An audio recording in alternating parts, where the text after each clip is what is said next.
পালং শাকের তরকারিটা তোমাদের আমি পালং শাক চিংড়ি দিয়ে তরকারিটা আমি তোমাদের বানিয়ে দেখাচ্ছি। ভ্যারাইটি মৌ কিচেনে আবার একটা নতুন রান্না নিয়ে চলে এসেছি। এখানে দেখো আমি কড়া বসিয়ে দিয়েছি আর কড়াটা গরম হয়ে গেছে। আজকে আমি তোমাদের সাথে পালং শাক রান্না করে দেখাবো। পালং শাকের জন্য এখানে নিয়ে নিয়েছি আলু, বেগুন আর শিম। এখানে দেখো আমি পালং শাক 500 গ্রাম পালং শাক আছে এখানে কুচিয়ে নিয়েছি। কুচিয়ে আমি ভালো করে ধুয়ে নিয়েছি, নিয়ে এটা রেখে দিচ্ছি। পালং শাক দিয়ে চিংড়ি মাছ দিয়ে করব। আমি তোমাদেরকে প্রথমে চিংড়ি মাছটা আমি ভেজে নেব। কড়াই অল্প করে তেল দিয়ে নেব। এখানে দেখো কড়াইয়ের মধ্যে একটুখানি আমি নুন দিয়ে দিচ্ছি। নুন আর আমি একটু হলুদ দিয়ে দিচ্ছি। দিয়ে আমি মাছটাকে ভেজে নিয়ে তারপর তোমাদেরকে দেখাই। এখানে দেখো আমি চিংড়ি মাছটা কিন্তু ভেজে তুলে নিয়েছি। আর এই তেলের মধ্যেই দিয়ে দেব আমি এই যে বেগুন, কুমড়ো আর শিমটা দিয়ে একটু তেলে ভেজে নেব। এখন কিন্তু শীতের সবজি উঠে গেছে। এখন তোমরা কিন্তু এরকমভাবে একবার হলেও শিম, আলু, বেগুন দিয়ে তোমরা এরকম চিংড়ি মাছ দিয়ে পালং শাক দিয়ে বানিয়ে খেয়ে দেখতে পারো। খেতে কিন্তু খুবই ভালো হয়। আর আমি এখানে তোমরা চাইলে কিন্তু মূলোটাও দিতে পারো। আমি মূলোটা নিয়েছিলাম, সে সবজিওয়ালার কাছে ছেড়ে দিয়ে এসেছি, ওই জন্য আর মূলোটা দেওয়া হয়নি। এসে দেখছি ঘরে যে মূলোটা সবজিওয়ালার কাছেই ছেড়ে দিয়ে এসেছি। তাই তোমরা এখানে পারলে কিন্তু মূলোটাও দিতে পারো। আমি এই সবজিটা ভেজে নিচ্ছি, ভেজে নিয়ে তারপর তোমাদেরকে দেখাচ্ছি। এখানে দেখো বন্ধুরা আমি একটুখানি নুন দিয়ে দিচ্ছি। আমি একটু নুন আর হলুদ দিয়ে ভেজে নেব। এখানে দেখো শিম, আলু, বেগুনটা আমি কিন্তু ভালো করে ভেজে নিয়েছি। দেখতে পাচ্ছ সব সবজিগুলো কিন্তু ভালো করে ভেজে নিয়েছি আমি। এবার আমি নাবিয়ে নিচ্ছি, নাবিয়ে নিয়ে তারপর দেখাচ্ছি। এখানে দেখো বন্ধুরা আমি কিন্তু সবজিটাকে ভেজে তুলে নিয়েছি। আর এখানে কড়াতে তেল দিয়ে দিয়েছি। আর এখানে দেখো ফোড়নে দিচ্ছি 5 ফোড়ন, শুকনো লঙ্কা একটা আর 2টো তেজপাতা আমি ফোড়নে দিয়ে দিচ্ছি।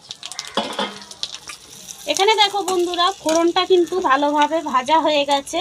আর এখানে আমি একটা টমেটো কুচি, এখানে দেখো তেলের মধ্যে টমেটো কিন্তু ভালো করে ভাজা হয়ে গেছে। আর আমি দেখো এতটা 1 গাঁট আদা কুড়ে নিয়েছি, কুড়ে আমি দিচ্ছি। তোমরা চাইলে কিন্তু বেটেও দিতে পারো, আমি কিন্তু কুড়ে দিচ্ছি। কুড়ে দিলে খেতে কিন্তু আরও ভালো হয়। আর এখানে দেখো আমি নুন দিয়ে দেব টমেটোটা গলে যাওয়ার জন্যে। আমি কিন্তু পরিমাণ মতো নুন দিয়ে নিচ্ছি। এখানে কিন্তু আমি একে একে সব মশলাগুলো দিতে থাকবো। এখানে দিয়ে দেবো আমি পরিমাণ মতন হলুদ গুঁড়ো, পরিমাণ মতন দিয়ে দিচ্ছি লঙ্কার গুঁড়ো,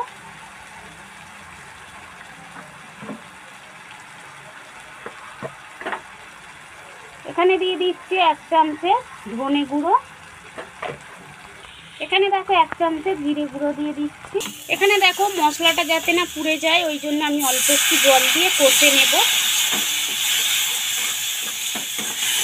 এখানে দেখো আমি মশলাটা কিন্তু ভালো করে কষে নিয়েছি, তেল ছেড়ে দিচ্ছে তোমরা দেখতেই পাচ্ছ। আর এখানে চাইলে কিন্তু তোমরা পেঁয়াজ দিতে পারো, আমি কিন্তু পেঁয়াজ দিইনি। আর এই সবজিটা যে ভাজা সবজি ছিল আমি এর মধ্যে দিয়ে দিচ্ছি, দিয়ে আমি একটু কষে নেব। এখানে দেখো আমি ভালো করে কিন্তু কষে নিয়েছি। এবারে আমি এখানে পালং শাকটা দিয়ে দেব। এখানে দেখো পালং শাকটা দিয়ে আমি চাপা দিয়ে দেব। এখানে দেখো বন্ধুরা আমি কিন্তু কড়াটা আমার ছোটো হয়ে গেছে, আমি পালং শাকটা দিয়ে একটু চাপা দিয়ে জড়িয়ে নিয়ে এখানে দেখো বন্ধুরা আমি কিন্তু পালং শাকটা চাপা দিয়ে নিতে কত জল বেরিয়েছে তোমরা দেখতে পাচ্ছ। আমি কিন্তু এখানে আর জল দেব না, এই জলেই হয়ে যাবে। আর আমি এখানে 200 গ্রাম চিংড়ি মাছ নিয়েছিলাম, এই চিংড়ি মাছটা এর সাথে দিয়ে দিচ্ছি। দিয়ে আমি একটু নেড়ে চেড়ে আবার চাপা দিয়ে দেব। তারপর একেবারে হয়ে গেলে তারপরে তোমাদেরকে দেখাচ্ছি। তার আগে একবার মাঝে খুলে দেখিয়ে দেব। আমি এখানে দেখো বন্ধুরা তরকারিটা কিন্তু হয়েই গেছে। আমি এখানে নামাবার আগে আমি বললাম তোমাদের দেখিয়ে দেব। ওই জন্যে আমি একটুখানি, দেখো এটা কিন্তু 1 চামচের মতন ঘি আছে। এই পালং শাকে কিন্তু একটু যদি ঘি দিয়ে দাও তাহলে কিন্তু খেতে আরও সুস্বাদু হয়ে যায়। তাহলে চলো আমি এখানে আর একটা জিনিসও দিয়ে দেব। এখানে দেখো আমি অল্প একটু করে চিনি দিয়ে দিচ্ছি। তোমরা চাইলে দিতে পারো, না চাইলে স্কিপ করতে পারো, কিন্তু চিনিটা দিলে খেতে কিন্তু আর একটু ভালো হয়, স্বাদটা একটু বেড়ে যায়। এখানে দেখো বন্ধুরা, যদি বলো পালং শাকে ধনেপাতা দিচ্ছ, একবার অন্তত এই ধনেপাতা পালং শাক এরমভাবে দিয়ে খেয়ে দেখো, কিন্তু খেতে কিন্তু খুবই ভালো হয়।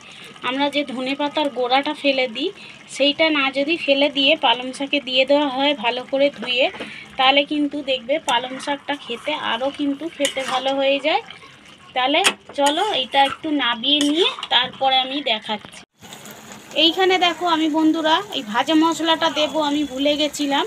এই ভাজা মশলাটা আছে জিরে গুঁড়ো, ধনে গুঁড়ো, শুকনো লঙ্কা, এইগুলো সব দিয়ে আছে, 5 ফোড়ন, এইগুলো দিয়ে আমি একটুখানি ভেজে, কাঠকয়লায় ভেজে আমি গুঁড়ো করে নিয়েছিলাম। এটা কিন্তু এর ওপর দিয়ে ছড়িয়ে দিলাম, দিয়ে এবারে কিন্তু এটা আমার কমপ্লিট হয়ে গেছে তরকারিটা।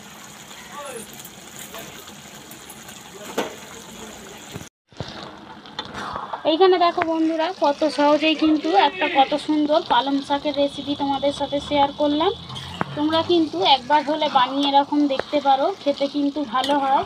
আর যারা একটু একটু ভাত খায় তারা কিন্তু এই পালং শাকের তরকারি পেলে 1 থালা ভাত অনায়াসেই খেয়ে নেবে। দেখতে পাচ্ছ কত সুন্দর হয়েছে এই তরকারিটা। একবার আমি কিন্তু এখানে যত সুন্দর সেন্ট পাচ্ছি, তোমরা তো পাচ্ছ না। তোমাদের তাহলে সেন্টটা বা খেতে গেলে তোমাদের নিজেকে কিন্তু বানিয়ে খেতে হবে। আর যদি পারো তো একবার হলেও বানিয়ে খেয়ে দেখতে পারো, এটা কিন্তু খেতে খুবই সুন্দর হয়। আর যদি এই রেসিপিটা একটুও ভালো লেগে থাকে তাহলে লাইক, কমেন্ট, শেয়ার, সাবস্ক্রাইব করে দিও। তোমরা সকলে সুস্থ থাকবে, ভালো থাকবে। আবারও একটা নতুন রেসিপি নিয়ে চলে আসবো। আজকের মতো টাটা।